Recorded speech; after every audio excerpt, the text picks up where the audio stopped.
When I was living in New York, I thought the whole goal of investing was simple. Put money in, take money out. I would invest a couple of thousands every now and then based on the investment tips I got from my husband back then. He was working as an investment banker in New York. It was a bit like in the movies. And then I would sell when my investments had gone up. And somehow I got lucky and that worked more or less most of the time. But no matter what, I never felt like I was getting very far. And it's only over coffee a couple of years later that somehow something shifted. And I changed how I approach money and investing and retirement planning completely. Hi, I'm Aysha van der Peer. I'm a cross-border investment specialist in Zurich, Switzerland with 20 years in finance and a background that spans New York, Dubai, Amsterdam, Munich, and the UK. And I've personally invested several millions of my own money in the stock market, in real estate, in crypto, in private equity, and in venture capital. And on this channel, we dive into the financial and retirement planning questions that matter most to high-earning expats in Switzerland and anyone managing their finances across several countries. I was in my early 30s when I was living in New York. I just had a baby and I was still working full-time for EY, the audit company. And at the time, I was very busy trying to manage being a new parent without any grandparent help, all alone with my husband in New York and working full-time New York style. And so that was very challenging. And at the same time, because I always liked investing, I wanted to invest. I just was not really sure how to go about it. And back then, my husband, Carl, worked in investment banking, just like in the movies. And he would make some comments like, we reviewed that company, we analyzed this, and we think they're going to announce this and that. So we should buy the stock now. And when they announce it, then it will go up and then we can sell and then we make more money. And so he did that a few times and it worked out.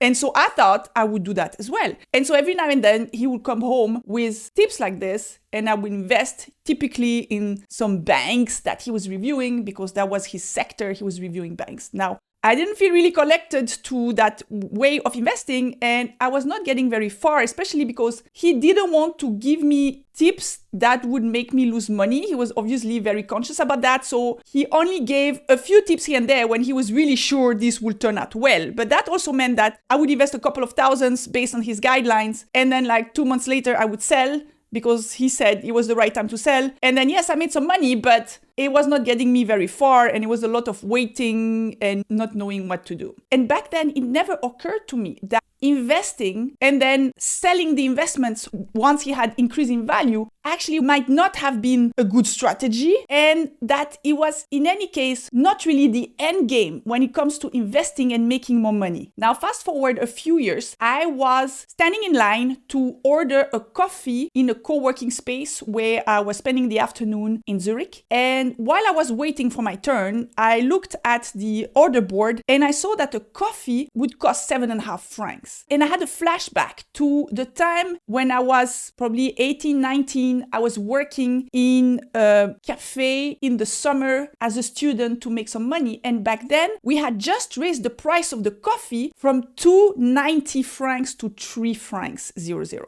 And I remember our clients were complaining, why is it so expensive now?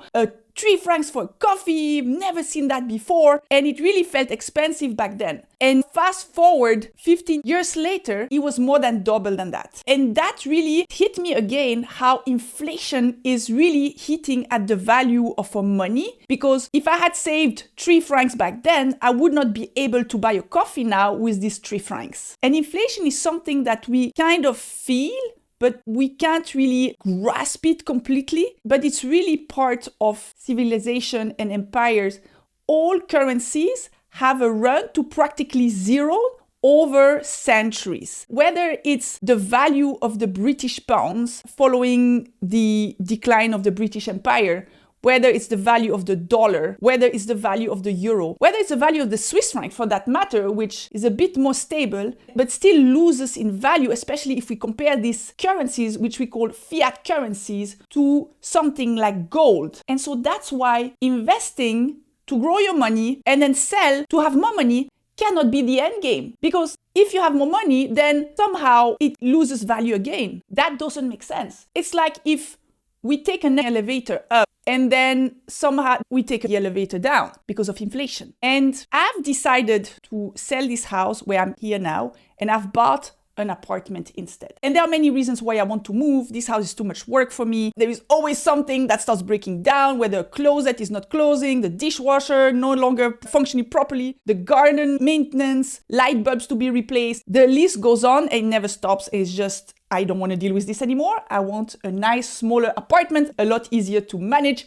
in Canton Zug to save on taxes, but that's another topic. Now, not only it's a lot of work to keep and maintain this house, it's also a lot of cost, because here in Zurich, every time someone comes, like an electrician, to fix something, they send me a bill of at least $1,000. Especially because my husband passed away 8 years ago, so I don't have a husband to fix these things. So since I'm not much of a manual person, I need to hire help, and that help costs a lot of money. And yet I bought that house almost 10 years ago, and it has gone in value by almost 1 million. Now think about it.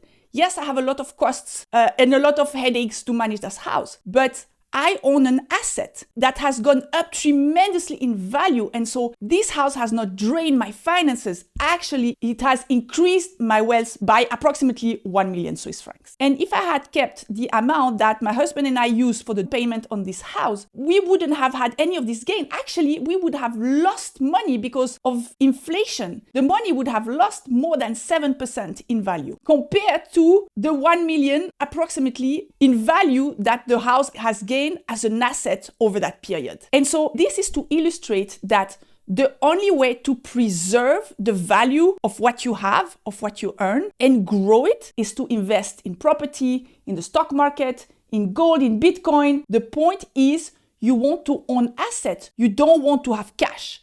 And you want to keep these assets. You don't want to make money, take a profit or gain, and then sit on cash that will lose due to inflation again. So the goal is not to have more money. The goal is to have more assets. And the same goes with earning money. Earning more money doesn't necessarily mean you will be richer or you are richer. Let me explain. When I moved to New York, I actually moved from Amsterdam to New York, and I got a new job, and I negotiated what was back then for the period, but also for my level of seniority, a very good salary of $120,000. I was very happy about that. And on top of that, my good friend Stephanie, who was already living in New York at the time, taught me how I could negotiate a good sign-on bonus, which is something that was unheard of to me, at least back in Europe. And so I even got back then something that felt like a huge amount. I got a $40,000 sign-on bonus.